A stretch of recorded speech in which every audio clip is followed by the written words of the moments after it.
సమాధి సురదుల వృత్తాంతం. వ్యాసమునీంద్ర, అంబికా మహిమను అద్భుతంగా వర్ణించి చెప్పావు. నా జన్మ ధన్యమయ్యింది. ఈ జగదంబికను పూర్వకాలంలో ఎవరు ఎలా ఆరాధించి ప్రసన్నురాలిని చేసుకున్నారో, ఏ ఏ ఫలాలను పొందారో ఈ విశేషాలు తెలుసుకోవాలని కుతూహలంగా ఉంది. దయచేసి వివరించు అని అభ్యర్థించాడు జన్మేజయుడు.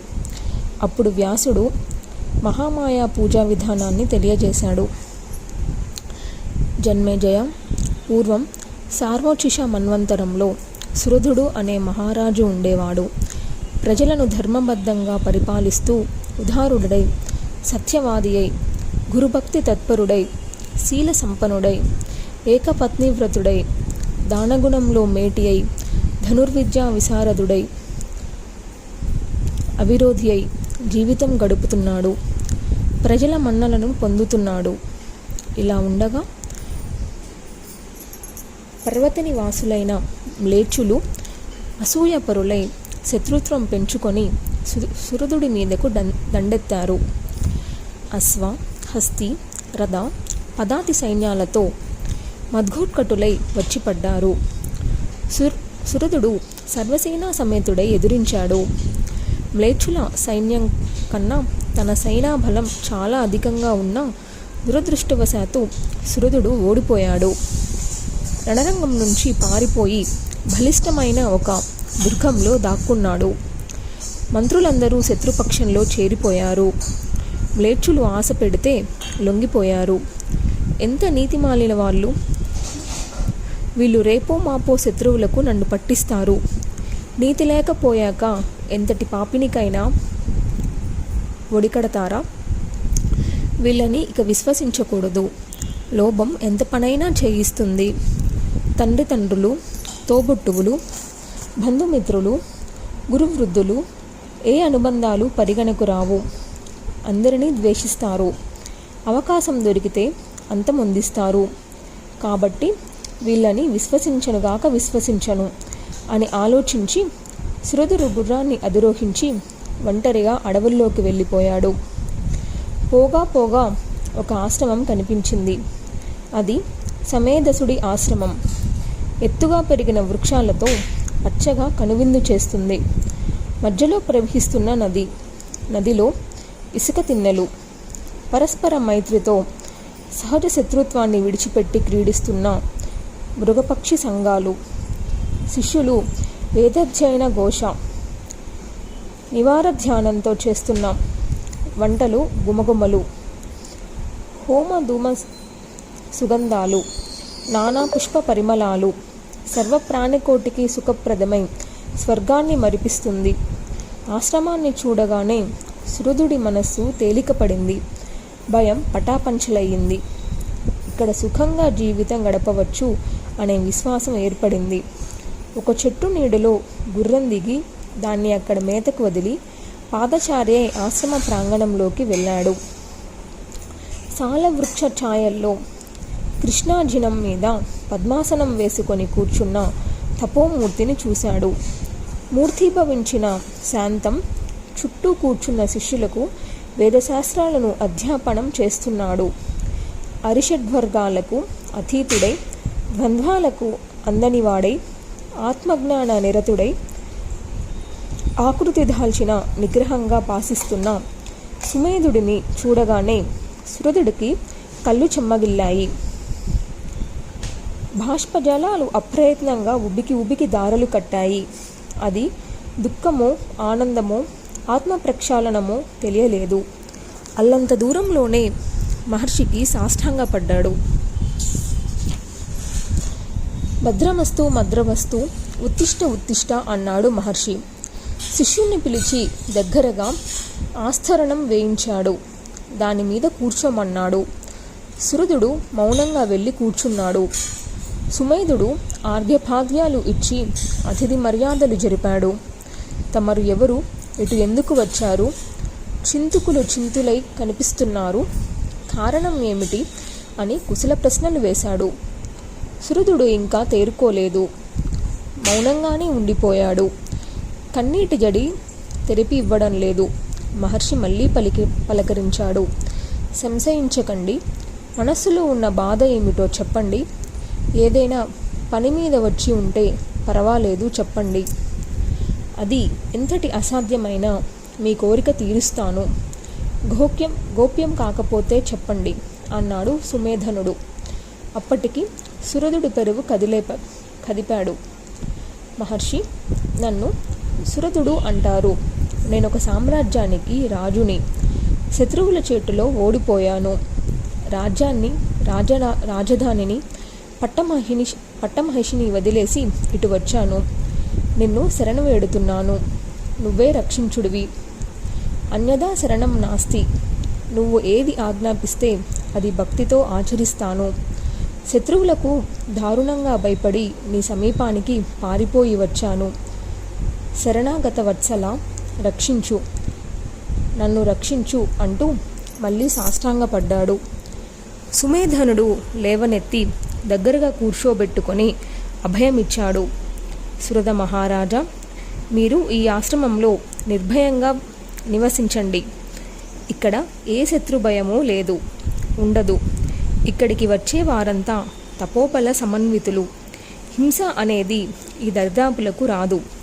వనవృత్తిలో జీవించే వాళ్ళమే అందరమూను.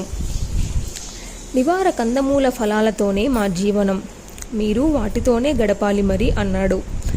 సురధుడు సంబరపడుతూ ఆ నియమానికి అంగీకరించి ఆశ్రమవాసి అయ్యాడు. కందమూల ఫలాలతో శుచిగా జీవిక సాగిస్తున్నాడు. కొంతకాలం గడిచింది. ఒకనాడు ఎందుకో హఠాత్తుగా సురధుడి మనస్సు పాత జ్ఞాపకాలలోకి వెళ్ళింది. గాలి ఇంటి మీదకు మళ్ళింది.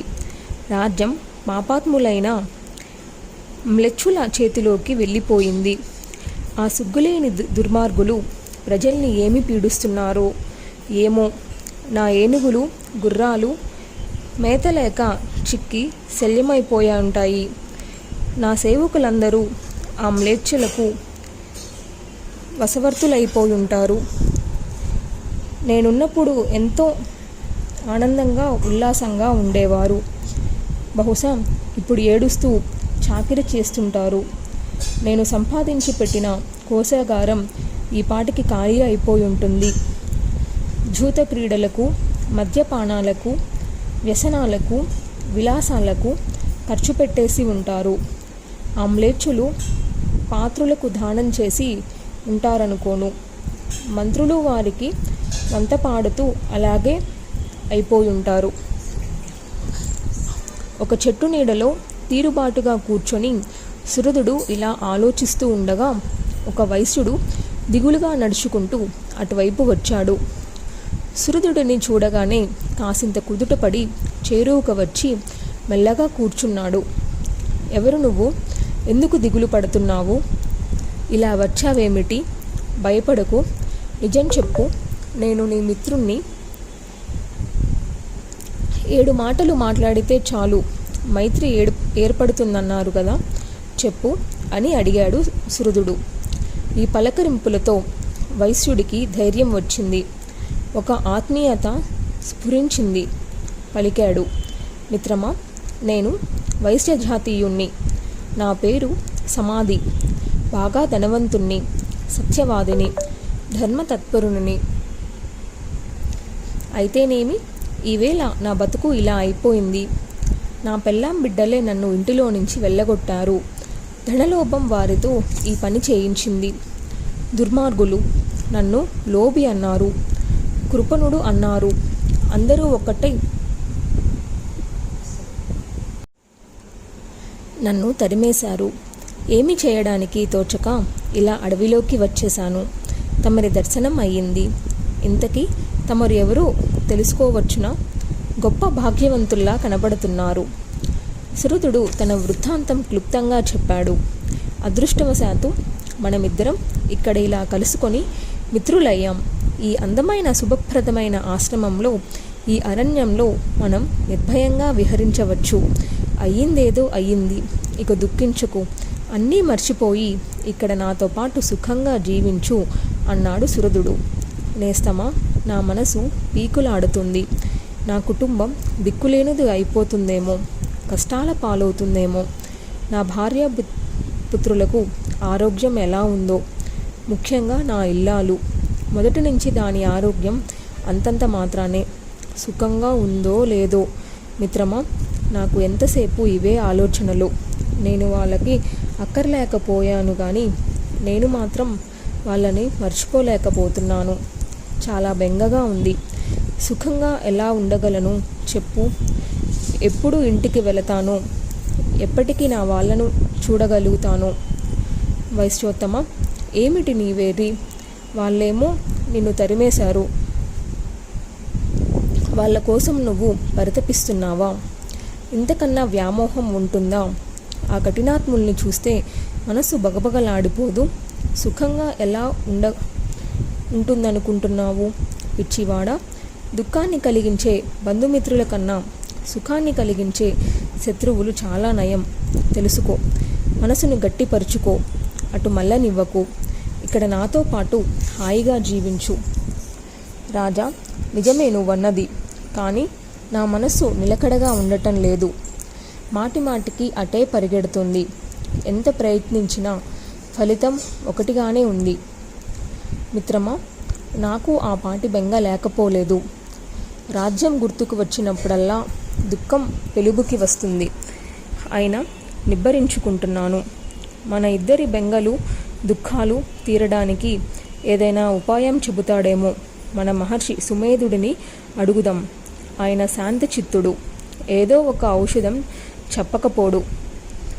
ఇలా ఇద్దరూ ఒక నిశ్చయానికి వచ్చి సమేధో మహర్షిని దర్శించారు.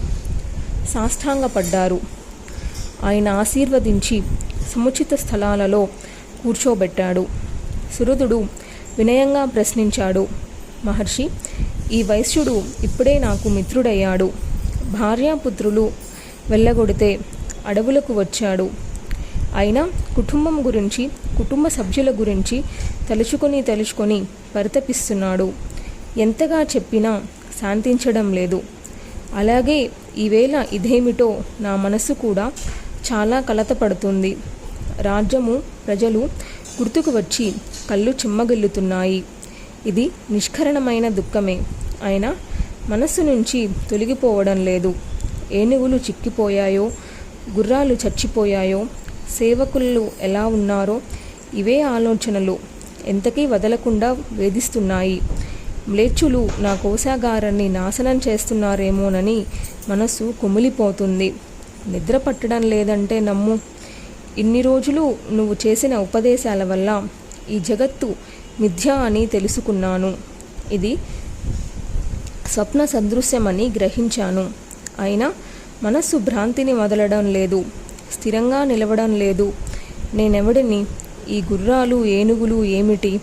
అవేమన్నా నాకు తోబుట్టువులా, కొడుకులా, స్నేహితులా? ఏమీ కాదు, తెలుసు. అయినా వాటి కోసం ఏడుస్తున్నాను. భ్రమ అని ఎరిగి విలపిస్తున్నాను, దుఃఖిస్తున్నాను. మనసు నిలకడ చిక్కడం లేదు, మోహం వదలడం లేదు. ఎంతగా వదులుకుందామన్నా సాధ్యపడటం లేదు. మహర్షి, ఏమిటి దీనికి కారణం? ఆ అద్భుతమేమిటో నువ్వే చెప్పాలి. నువ్వు సర్వజ్ఞుడివి. మా సంశయాలు తీర్చాలి. నా మోహ విభ్రాంతికి కారణమేమిటో చెప్పు. సుమేధుడికి సురదుడు ఆవేదన, ఆర్తి అర్థమయ్యాయి. అతడి శోకమోహాలను తొలగించే జ్ఞానోపదేశం చేయాలి అనుకున్నాడు. ప్రేమగా, లాలనగా, నవ్వుతూ ఆప్యాయంగా పలికాడు. మహారాజా, మోహమోక్షాలకు కారణమేమిటో తెలియజేస్తున్నాను. శ్రద్ధగా ఆలకించు. మహామాయ అని ఒక శక్తి ఉంది. సకల చరాచర వస్తుజాలాలకి ఉత్పత్తి హేతువు ఆ శక్తి. బ్రహ్మాది దేవతలు, అష్టదిక్పాలకులు, సూర్యచంద్రులు, గంధర్వో, రఘయ, శిఖన్న, దానవ, మానవజాతులు, వివిధ వృక్ష వల్లి విధినాలు, పశువులు, పక్షులు ఒకటేమిటి, సమస్త ప్రాణకోటి మాయాధీనమే. మాయాధీనమైన ప్రతి ప్రాణికి బంధమోక్షాలు తప్పవు.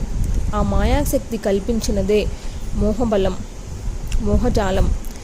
ఈ వలలో పడేసి ప్రాణకోటినంతటినీ తన ఆధీనంలో ఉంచుకొని ఆట ఆడిస్తుంది. బ్రహ్మాండ దేవత నాయకులకే ఈ మాయను ఛేదించలేకపోతున్నారంటే మానవ మాతృడు నువ్వెక్కడవు, ఏ పార్టీవి? అందున క్షత్రియుడవు, రజోగుణ ప్రధానుడవు.